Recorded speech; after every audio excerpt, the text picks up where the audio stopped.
Hi guys, I'm Nivita. இந்த வீடியோவில் 12th standard chemistry metallurgy லெசனில் இருக்கக்கூடிய ஒரு ஒன் வேர்ட் தான் பார்க்க போகிறோம். 10th one word electrochemical process is used to extract answer வந்து சோடியம். எப்படி வந்ததுன்னு பார்க்கலாம்.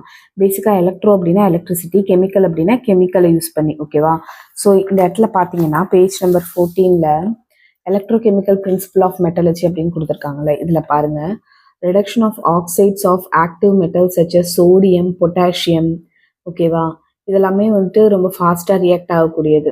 ஓகே, ஸோ இதெல்லாமே நம்மளால் கார்பனால் பண்ணுறது வந்துட்டு ஹீட் வச்சு பண்ணுறது வந்து நாட் ஃபீஸிபிள், நம்மளால் பண்ண முடியாது, ஓகேவா? கரெக்டாக வராது. அந்த மாதிரியான மெட்டல் எல்லாம் அதோட ஓரில் இருந்து நம்ம எக்ஸ்ட்ராக்ட் பண்ணுறதுக்கு எலக்ட்ரோகெமிக்கல் மெத்தடை தான் யூஸ் பண்ணுவோம். தட் இஸ் சோடியம், பொட்டாசியம் அதெல்லாம் பிரித்து எடுக்கிறதுக்கு எலக்ட்ரோகெமிக்கல் மெத்தட் தான் யூஸ் பண்ணுவாங்க. இந்த டெக்னிக்கில் மெட்டல் சால்ஸாக எடுத்துக்கணும், ஓகேவா?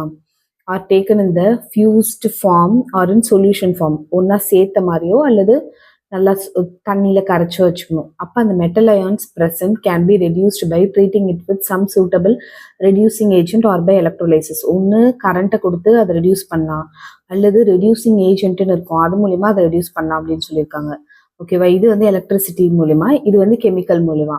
ஸோ அதனால் உங்களுக்கு ஆன்சர் வந்து சோடியம், பொட்டாசியம் இதெல்லாமே ஆன்சராக வரும். ஸோ இதில் கொடுத்துருக்கிறது வந்துட்டு உங்களுக்கு சோடியம் தான் ஆன்சராக கொடுத்துருக்காங்க. தேங்க்யூ ஃபார் வாட்சிங்.